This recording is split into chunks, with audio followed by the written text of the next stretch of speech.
Bonjour, je m'appelle Éric Lepage et je vais vous entretenir des caractéristiques génétiques adaptées au climat futur. Débutons d'abord avec un rappel des principaux changements climatiques attendus pour le Québec au cours des prochaines décennies.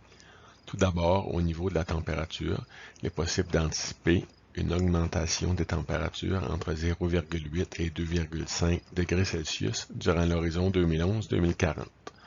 On pourra aussi voir une augmentation dans la durée des vagues de chaleur et également du nombre de jours sans gel. On assistera également à plus d'extrêmes côté climatique. En ce qui concerne les précipitations, il y aura une hausse des cumuls en hiver et au printemps, mais une légère diminution à légère augmentation des cumuls de précipitations pour l'été et l'automne selon les régions du Québec. On verra également une hausse significative pour les indices de précipitations abondantes et extrêmes, et on assistera à un couvert de neige réduit en hiver et des sols plus secs en été. Qu'est-ce que cela signifie en termes de besoins d'adaptation pour nos troupeaux de bovins de boucherie québécois? Il faudra développer des bovins un peu plus tolérants aux températures élevées, s'assurer de conserver des bovins qui présentent une bonne tolérance au froid, avoir dans les troupeaux des bovins qui s'adaptent rapidement aux variations de température. Enfin, essayer d'élever des bovins en mesure de s'adapter à une baisse saisonnière des aliments, par exemple lorsqu'il y aura des sécheresses en été. Voici quelques prémices qui devraient encadrer la sélection génétique en vue de s'adapter au climat futur. Premièrement, les stratégies de sélection génétique visant à favoriser l'adaptation ne devraient pas ou peu altérer la productivité des élevages. On veut conserver une bonne productivité. Deuxièmement, plusieurs caractéristiques recherchées chez les bovins de boucherie facilitent déjà l'adaptation. Il suffit d'ajuster la pression de sélection en conséquence des besoins d'adaptation. Troisièmement, équilibre. Conservez à l'esprit le mot équilibre. Miser sur un ensemble de caractéristiques globalement favorables plutôt que sur un nombre restreint de caractères plus spectaculaires. Enfin, il faudra mettre l'emphase sur la productivité globale du troupeau et non sur la productivité individuelle des sujets.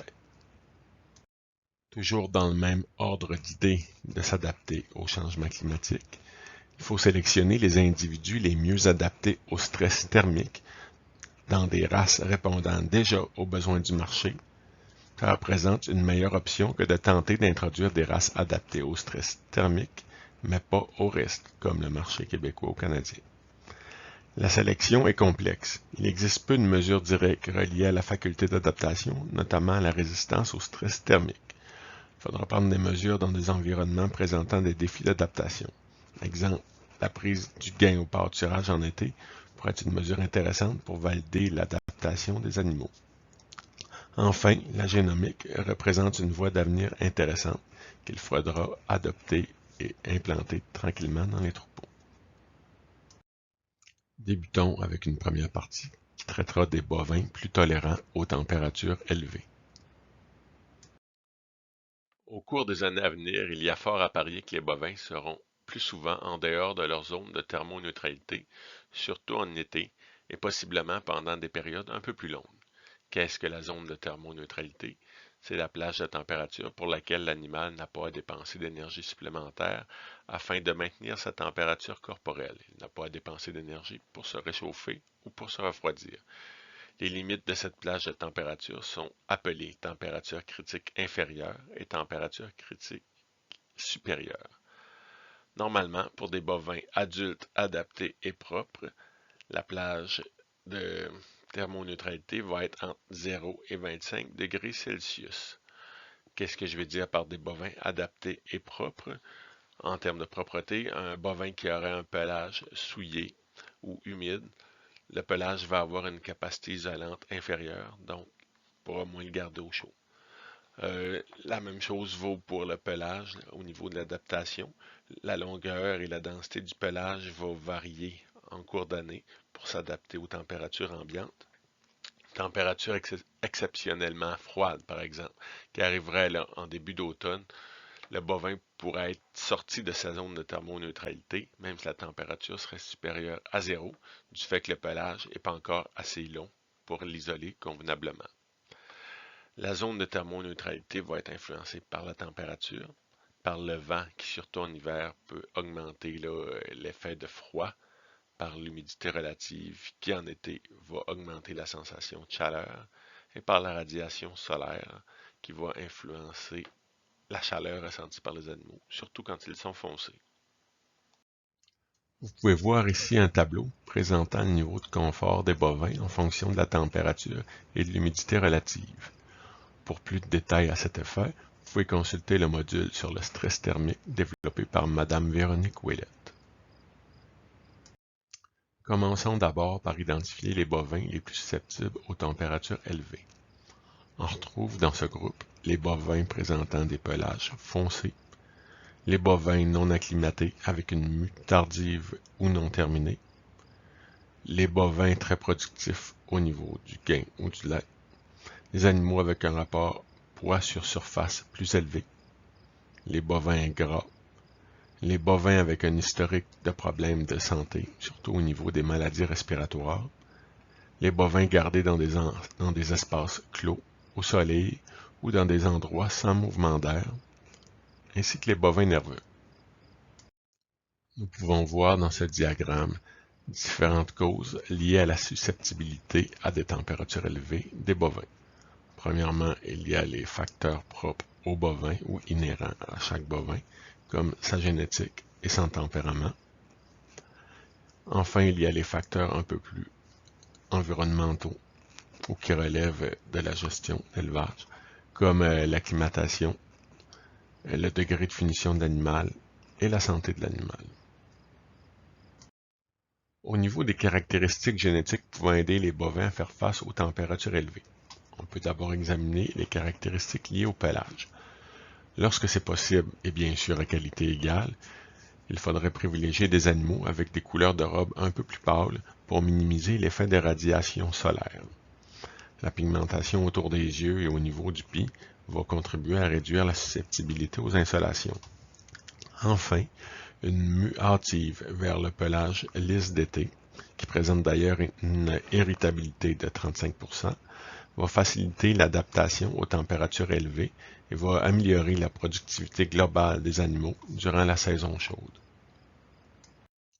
En termes de productivité individuelle, les bovins les plus performants ont tendance à avoir un métabolisme qui produit plus de chaleur, donc à être un peu plus sensible aux températures élevées. Il faudra, dans la mesure du possible, éviter de sélectionner des sujets présentant des extrêmes, surtout au niveau des caractères de performance, comme le gain et le lait, et privilégier une gamme de caractères plus équilibrés. Une taille modérée est aussi associée à une meilleure tolérance à la chaleur. À cet effet, on remarque d'ailleurs des animaux au Canada un peu plus grands qu'aux États-Unis, où le climat est un peu plus chaud. Comme la digestion produit de la chaleur, des animaux plus efficaces au niveau de la digestion produiront moins de chaleur par rapport à leur performance. On voit d'ailleurs de plus en plus d'EPD, ou écorts prévus chez la descendance, apparaître au niveau de l'efficacité alimentaire. On remarque notamment des EPD sur la consommation de matière sèche, ou DMI en anglais pour Dry Matter Intake, des EPD sur l'efficacité alimentaire comme le Residual Feed Intake, la différence entre la consommation d'aliments calculés pour faire un gain donné et la consommation résiduelle, ou réelle plutôt, ainsi qu'un autre EPD, le RADG, sur le Residual Average Daily Gain.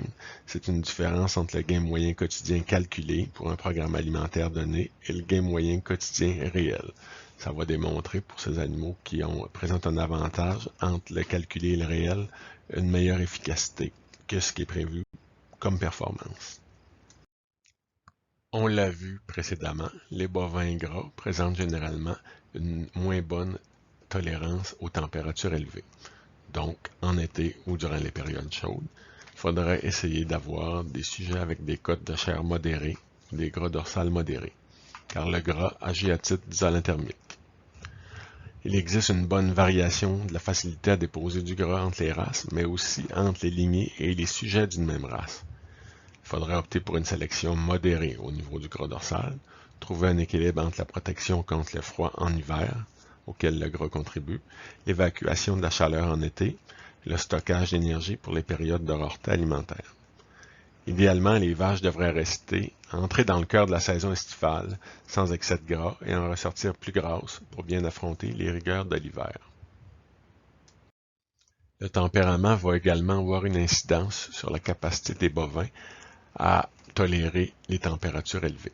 Les bovins calmes vont dépenser moins d'énergie et vont être moins actifs, ce qui va réduire leur besoin d'énergie justement et la production de chaleur par leur métabolisme. La résistance aux maladies, notamment aux maladies respiratoires, va avoir aussi un effet sur la tolérance aux températures élevées. La respiration est un moyen dont disposent les bovins pour évacuer et contrôler leur température. Une bonne capacité respiratoire facilite l'évacuation de la chaleur corporelle. La recherche a fait des progrès intéressants au cours des dernières années par rapport à la prédisposition génétique à éviter les maladies respiratoires. Il y a d'ailleurs des recherches intéressantes qui sont menées à l'Université de Guelph par le Dr Bonnie Mallard à ce sujet. Ici, je vous ai mis l'exemple de l'évaluation génétique d'un taureau qui, selon moi, serait susceptible de produire des femelles qui seraient bien adaptées au changement climatique. Vous pouvez voir, c'est un taureau Angus, mais il y en a dans toutes les races. Premièrement, au niveau du gain, on retrouve des gains quand même intéressants sans être extrêmes. Le taureau est dans le meilleur percentile 30, dans le percentile 30 pour le gain naissance-sevrage, puis dans le percentile 15 pour le gain naissance 1 an. Il présente une vraiment bonne efficacité alimentaire qu'on peut voir là, au niveau du RADG ou gain moyen quotidien résiduel. Il est dans le meilleur 10% de la race. Enfin, au niveau de la consommation de matière sèche, il est dans la moyenne de la race percentile 50. Au niveau du gras dorsal, on l'a vu tantôt, ça ne prend pas un animal qui est trop gras pour en été, mais ça prend un animal qui est assez gras en hiver pour résister au froid. Lui, il est quand même dans le percentile 45 de la race, c'est intéressant. Enfin, il présente une aptitude laitière intéressante dans le percentile 20, sans être extrême. Puis il présente une stature et un poids modéré, quand même assez modéré là, dans le percentile 91 et 98 pour le poids et la hauteur. Finalement, dans les autres critères, on peut voir qu'il devrait faire des femelles quand même assez autonomes avec une bonne facilité de veillage, puis un poids à la naissance quand même assez bas, une docilité dans la moyenne de la race, puis des pieds qu'on voit là par Claw et Angle, au niveau de la qualité des anglons et de l'angle du pied, qui est vraiment là, parmi les meilleurs de la race. Dans le fond, c'est un taureau qui devrait faire des bonnes femelles, mais quand même intéressante au niveau des changements climatiques. Entamons maintenant la deuxième partie de la présentation, avec une analyse des caractéristiques des bovins présentant une bonne tolérance au froid.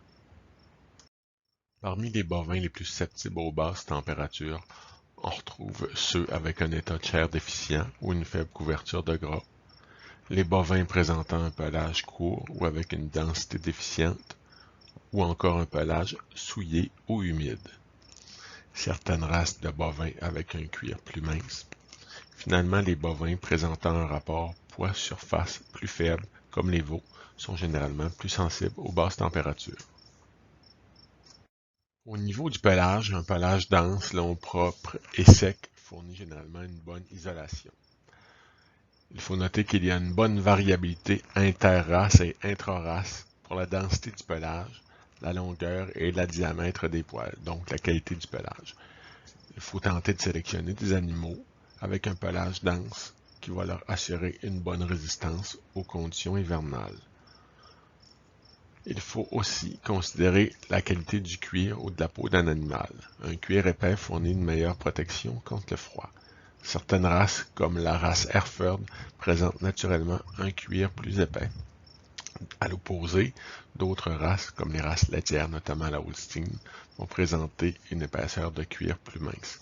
C'est le cas des autres races plus adaptées aux climats tropicaux, comme les races de type Bos Indicus, notamment la Brahma. Toujours en lien avec la notion de tolérance au froid, l'adaptation revêt une bonne importance. On remarque que pour un même animal, À mesure que le pelage va passer du pelage d'été au pelage d'hiver, la température critique minimale de l'animal va descendre. Par exemple, un animal avec un pelage lisse et court en été va avoir une température critique minimale d'environ 15 degrés Celsius, tandis qu'un animal avec un épais pelage en hiver va avoir une température critique minimale d'environ moins 8 degrés Celsius.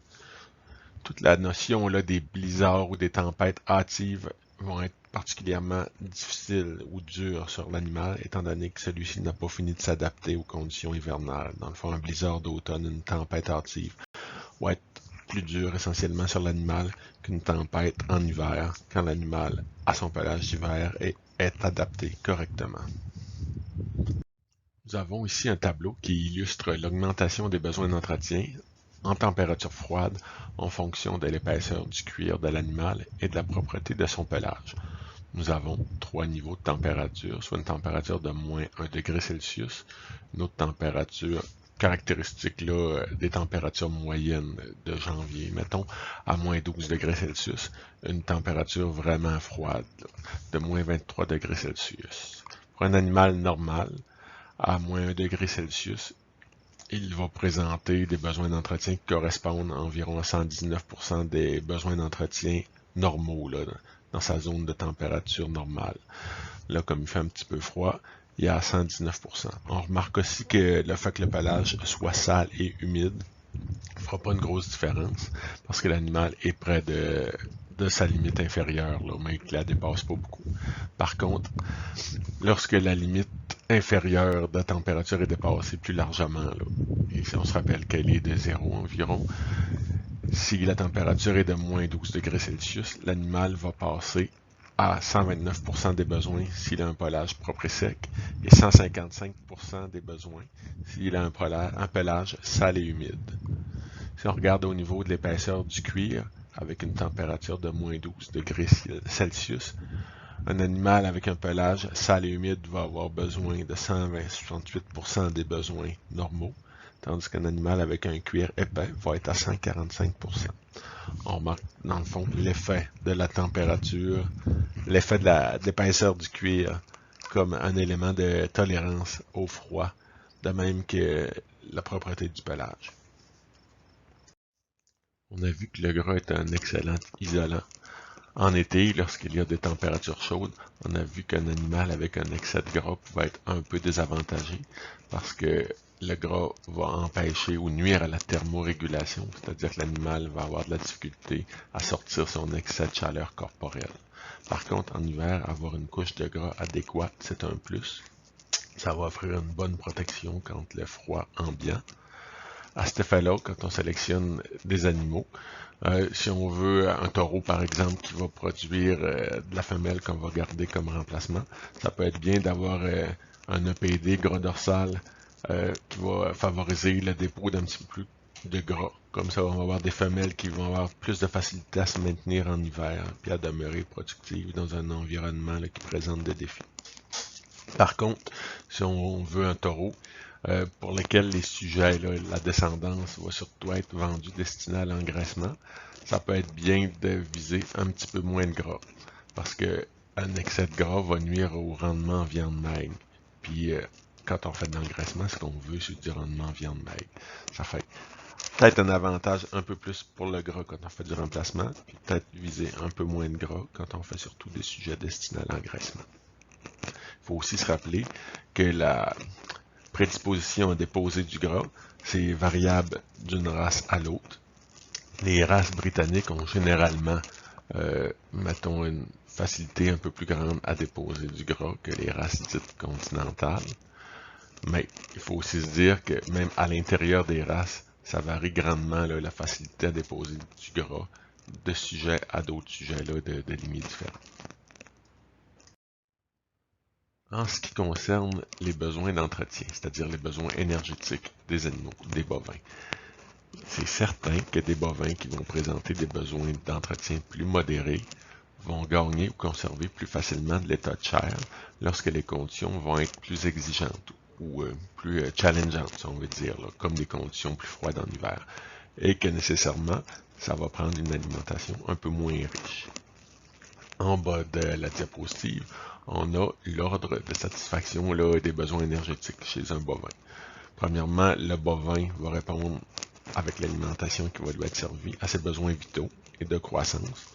L'énergie qui ne sera pas utilisée pour ça va être utilisée pour la lactation quand c'est une femelle en lactation. Sinon, va être utilisée pour la reproduction et finalement va être stockée sous forme de gras et destinée à être pris, consommé plus tard lorsque les conditions vont être déficitaires, les conditions d'alimentation.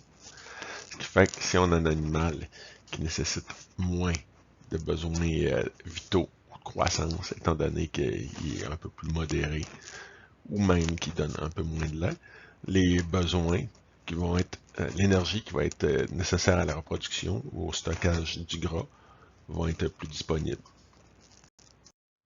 Comment peut-on s'y prendre pour identifier des sujets avec des besoins plus modérés? On peut opter pour des sujets avec une taille et un poids adulte modéré. La même chose pour le poids carcasse, l'aptitude pour le gain, l'aptitude laitière dans le cas des femelles. Pour les races qui présentent des EPD besoins d'entretien, on peut viser des sujets avec des besoins d'entretien bas ou modérés. Je suis parfaitement conscient que ça peut prêter à débat et que les opinions sont partagées sur le sujet, d'autant plus qu'il est question souvent d'être plus productif dans l'industrie. Par contre, la nature est bien faite.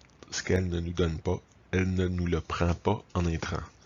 Ma réflexion est plutôt à l'effet de ne pas rechercher un troupeau de femelles extrêmement productives, mais de rechercher des vaches efficaces, même si ça signifie une productivité légèrement plus faible.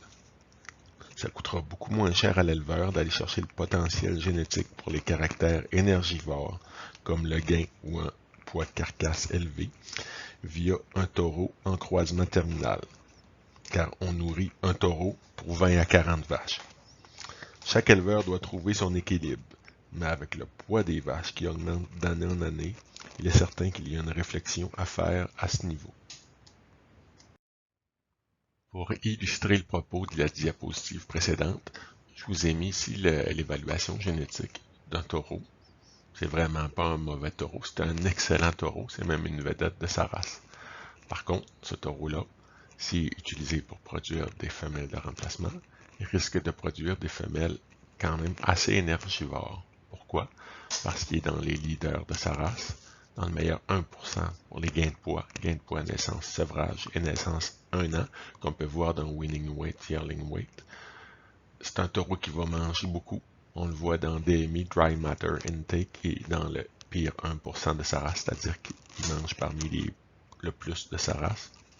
On peut voir aussi Carcass Weight. C'est un taureau qui va faire des grosses carcasses dans le meilleur 1% de sa race. C'est un taureau qui va également engendrer des filles très laitières dans 1% de sa race. Et enfin, si on regarde la taille et le poids adulte, il est dans le 1%, meilleur 1% de la race pour le poids, c'est-à-dire qu'il va engendrer des très grosses vaches et des grandes vaches aussi, dans le top 8%. Par contre, ça pourrait être un excellent taureau pour faire des sujets destinés à l'engraissement. Il y a tout ce que ça prend là, au niveau du gain, du poids carcasse. C'est ça. Mais pour produire des femelles, il y a une réflexion à avoir à utiliser un taureau de ce genre-là. Le troisième ensemble de caractéristiques à rechercher pour le climat futur, c'est des bovins qui vont s'adapter rapidement aux variations de température qui vont être de plus en plus fréquentes avec les changements climatiques et l'évolution du climat. Pour ce faire, on vise à avoir des bovins qui vont avoir une facilité à prendre de l'état de chair ou qui vont avoir des besoins d'entretien moins élevés. Il va y avoir d'autres facteurs aussi qui vont influencer l'adaptation des bovins, c'est-à-dire l'état de chair. On l'a vu tantôt, la rapidité de la mue. Des bovins qui vont muer plus rapidement vont s'adapter plus rapidement au printemps, l'épaisseur du cuir et la longueur et la densité du pelage qui vont former une meilleure isolation thermique pour les bovins. On l'a vu en début de présentation, les conditions climatiques risquent d'être plus sèches en été, ce qui peut provoquer des sécheresses dans les années à venir. On assiste d'ailleurs actuellement dans le sud des États-Unis en 2022 à une sécheresse historique au Texas. Et au Québec, on a connu des conditions sèches dans les dernières années. Les conditions sèches en été, avec des températures plus élevées, vont influencer négativement les rendements des cultures, notamment les rendements des prairies fourragères et des pâturages. Les animaux pourront donc passer moins de temps à pâturer et ils vont devoir recevoir une alimentation complémentaire de fourrage, notamment pour répondre à leurs besoins. Les animaux qui auront des besoins plus faibles seront donc avantagés en pouvant profiter davantage du peu que les prairies auront à leur offrir dans ces périodes. On a pu le voir dans les diapositives précédentes, les bovins qui vont le mieux s'adapter aux conditions de sécheresse, ce sont les bovins avec des besoins d'entretien modérés, c'est-à-dire des poids modérés, de même qu'une production laitière davantage dans la moyenne que très élevée. Aussi, il y a les bovins dans des stades de production moins exigeants au moment où les conditions seront plus propices à la sécheresse, c'est-à-dire des vaches taries ou des vaches en lactation plus avancée qu'en début de lactation. Ce seront des éléments à considérer dans les années à venir à mesure que les conditions climatiques estivales seront plus sèches ou plus propices tout de moins à la sécheresse. Voici un tableau qui résume bien l'essence de cette capsule. Quand les conditions ne sont pas limitantes en termes d'aliments et de stress, il peut être justifié de considérer et de valoriser des vaches présentant un niveau de productivité élevé, mais un peu moins de rusticité. Par productivité, on entend la production laitière, la taille adulte qui a une bonne corrélation avec le gain, et le rendement en viande. Toutefois, à mesure que l'environnement devient plus contraignant et variable, il peut être judicieux de ramener l'équilibre vers des caractères favorisant davantage l'adaptation. Comme chaque entreprise a des conditions qui lui sont spécifiques, il en revient à l'exploitant de trouver le type d'animaux qui convient le mieux à ces conditions.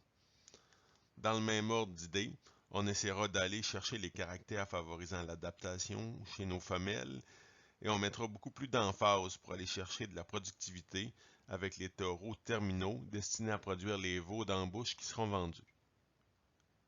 En guise de conclusion, voici certains éléments à garder en tête. Premièrement, il faut se rappeler que s'adapter ne signifie pas de tout changer. On fait déjà les choses d'une bonne manière dans nos entreprises. Cependant, nous allons devoir faire face à certains défis au niveau climatique dans le futur, notamment des précipitations plus extrêmes, des conditions plus sèches en été. Les animaux présents dans nos entreprises sont relativement bien adaptés, surtout à nos conditions hivernales.